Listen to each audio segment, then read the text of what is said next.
All right, good morning, everybody. It is Monday, July 20th, and this is your Mind, Body, Soldier Tribe.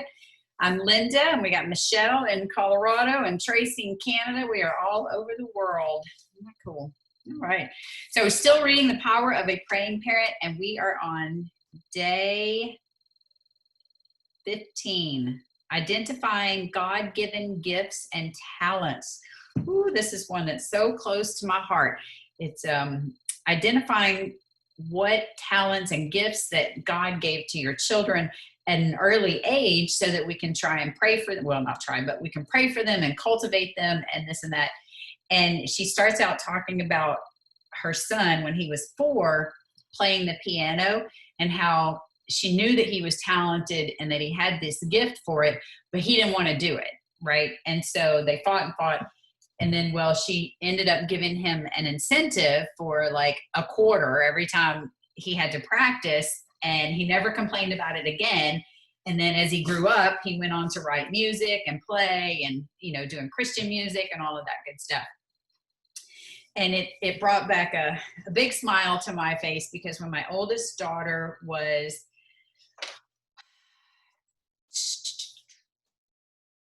I can't remember if she was 3 yet or close to it. She was right around 3 because it was at Christmas time.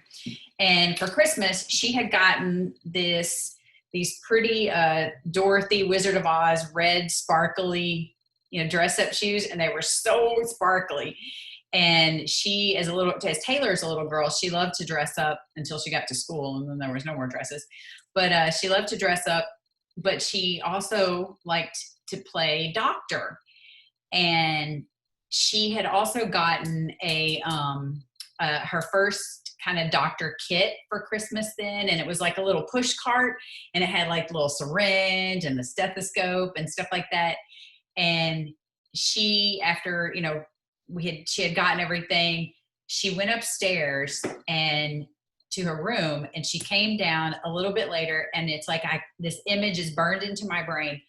And I turned around from the couch and I looked, I could see her walking down the stairs, and she had on this white dress or nightgown, I don't know what it was, but she had on white socks and those bright red shoes, and she was carrying her doctor kit, and she had the stethoscope around her neck, and she came downstairs, and I'm like, okay, what are we doing?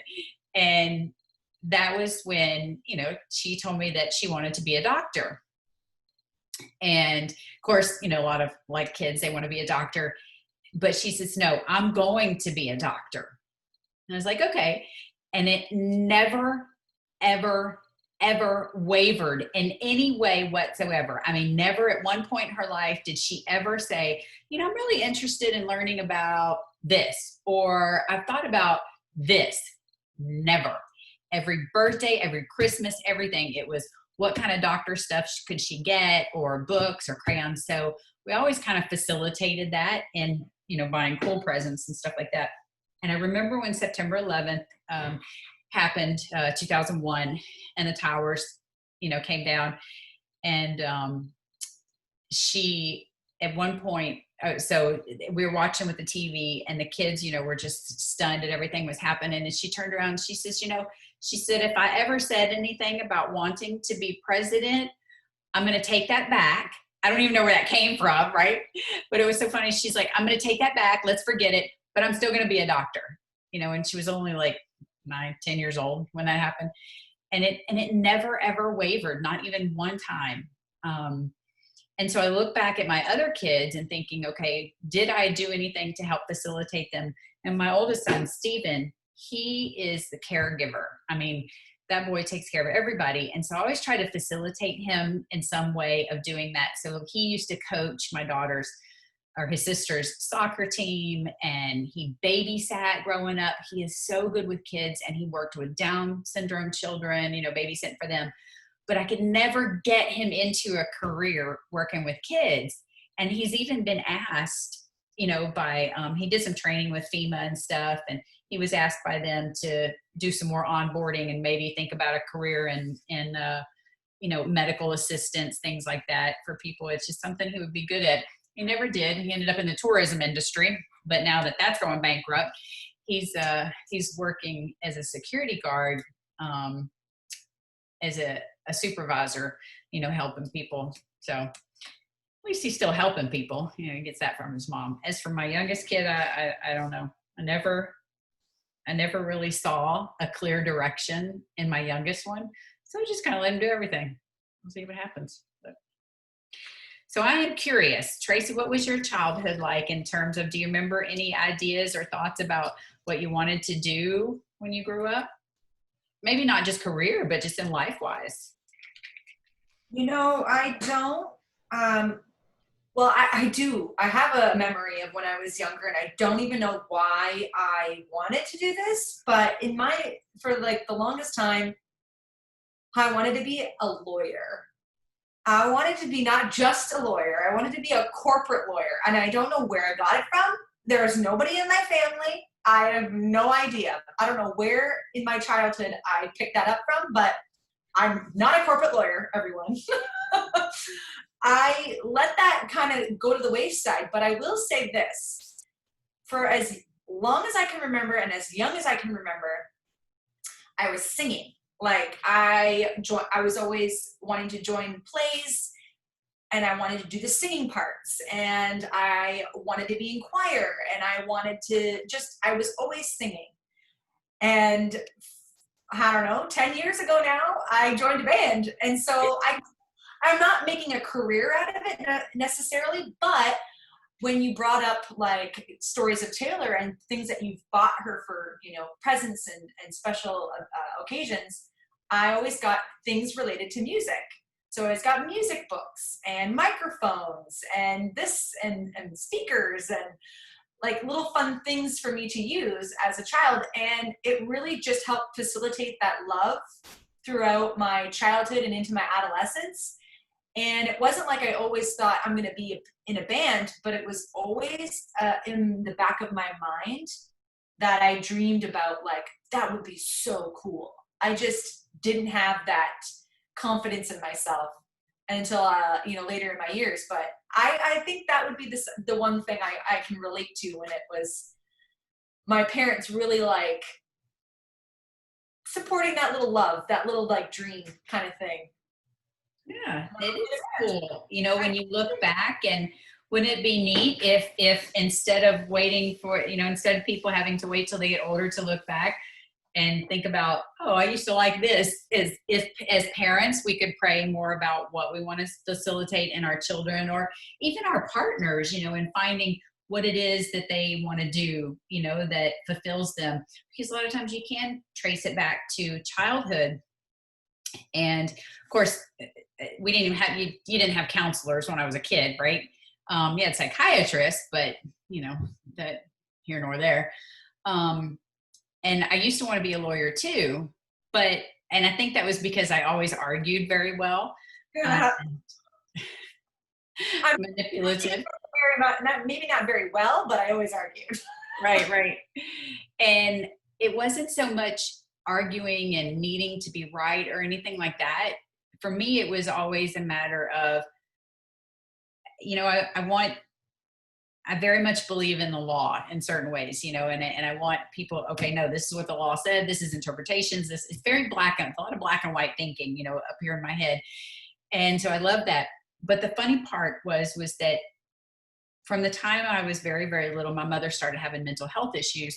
And I always used to wonder, I just wanted to help her so bad, and she would go in and out of, they called it the nut house when I was a kid, in and out of the nut house for a couple weeks here or there and this and that. But then as I got older and, we became separated, she was involved in domestic abuse relationships. And for so many years, many, many, many years, even into adulthood, I just could never fathom the idea of working with women with domestic abuse, because I just did not understand why they just don't get out of it. Obviously now being a counselor, I understand, and I do a lot of work with domestic abuse people, but I remember growing up just wanting to help my mother so bad and this and that. But here's the funny part was, in spite of all of that, I really wanted to know what people were going to do, almost like predicting their behavior. And I wanted to know, oh, let's see, when is my dad going to show up to pick me up? And I wonder if so-and-so is going to stand me up on this date. And that's what my brain constantly did. And so I would look for cues and signals like, oh, okay, so my boyfriend said he was going to be here at this time, but it's this time right now, and he lives this far away. And I would make bets with my friends on things like this. I would bet on human behavior. And I used to listen to all of the gossip column channels and read the newspaper with the gossip columns, the Dear Ann and this and that. So nobody ever facilitated this in me, but I was facilitating it in myself. And look at that, you know. All right, Michelle, what about you? What was your childhood dream? When I was a little kid, I don't remember having like, you know, when they ask you in school what you want to be when you grow up. I did always really enjoy doing like office work. I think that's because that's what my mom did. She was in school administration for a long time. And so I would be like a secretary, and I loved having this little phone, and I would play and answer the phone calls and stuff like that. So that's what I remember when I was really little. But I was always very interested in the sciences, which is why I got into being a chiropractor, and just like health overall. And so, come on, Chief. Sorry, I just walked up this big hill, so I'm trying to catch my breath. Right. Speaking of being healthy, but I almost went to chiropractic school right out of high school. So there was a program I was looking at, which I'm glad in hindsight, just for other experiences, that I didn't go that direction. But yeah, there was a program that I was looking at. There was a dual bachelor's degree and doctorate.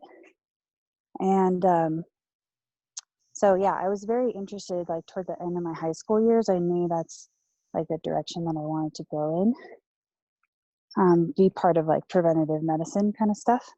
Yeah.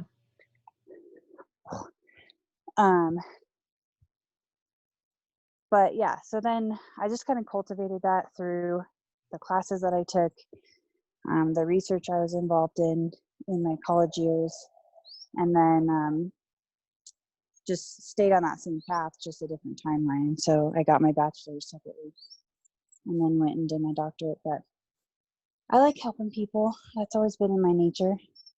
I do have a lot of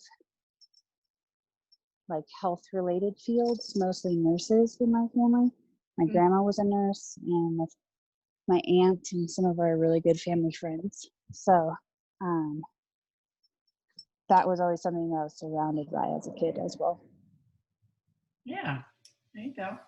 So the author talks about, you know, the kids playing sports and things like that. And, you know, I see this a lot in my profession with friends and parents and that I work with, that their kids just got to play everything. You know, it's sports. And to me, sports have become so overpopulated, overrated.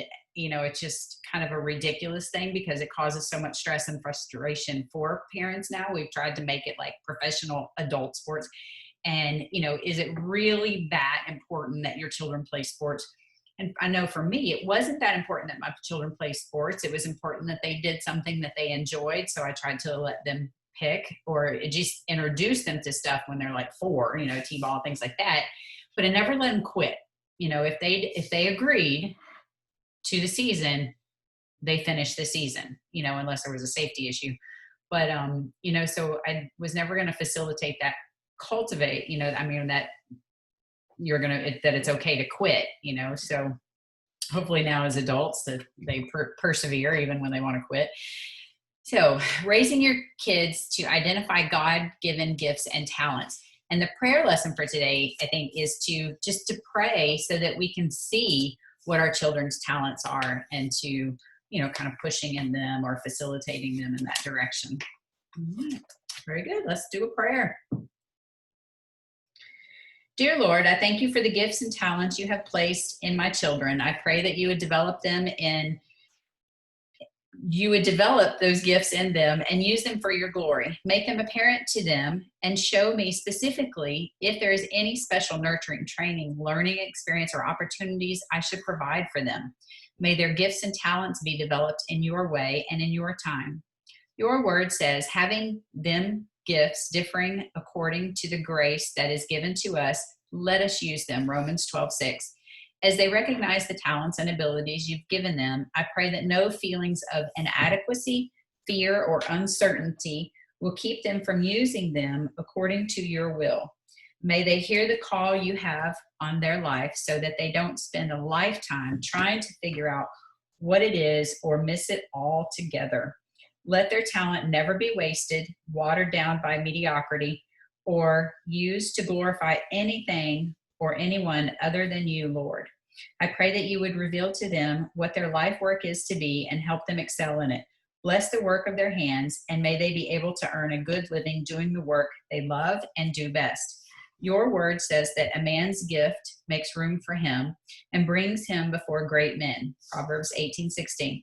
May whatever they do find favor with others and be well received and respected. But most of all, I pray the gifts and talents you placed in them be released to find their fullest expression in glorifying you. Dear Father, for my own prayers today, help me to see the gifts that my children have and not to have the tunnel vision of just focusing on one specific things, but to help them explore so that they can find their way, and as well as reminding me to teach them how to know when they're following your path and they're doing the things that you've called upon them to do. Michelle? Lord, thank you for this beautiful day, another day you've blessed us with. I ask that you allow me to have an open heart and open mind and be able to witness the talents in my future kids, but as well as my nephews, and allow them to really explore that experience of leaning into the talents that you've given them and using them to serve you and to serve your community in our world, Lord. I ask that you continue to heal Chief and that you'll continue to keep me safe on my travels in Colorado. Tracy? Okay, dear Lord, I ask for, I'm going to reiterate a little bit of what Michelle said. This week, being with my nieces and my nephew was incredible. Spending this quality time with them really just opened my heart even more, just to have these wonderful days and memories with them. So help me see those wonderful qualities in them and support them in the way that, into their future, see those things that they just strive to love and be, support those things for them. Help me be a positive influence in their lives, and also just give us more of those times together in the future. I also ask for safe travels for the rest of my family coming home today, being on the road, keep them safe. I also just ask for extra patience going into my work week this week, and help me just keep and bottle up this feeling that I'm feeling today of just feeling relaxed and at ease. And so remind myself for patience and calmness going into my work week this week with my colleagues and with members. I also ask for just extra prayers for my friends who I haven't seen and I feel like forever, even though it's only been a week. So be with them and whatever they're going through, you know best. And in Jesus' name we pray. Amen. Amen. All right. Join us every day, Monday through Saturday, 9:30-ish Eastern Standard Time. And we are out.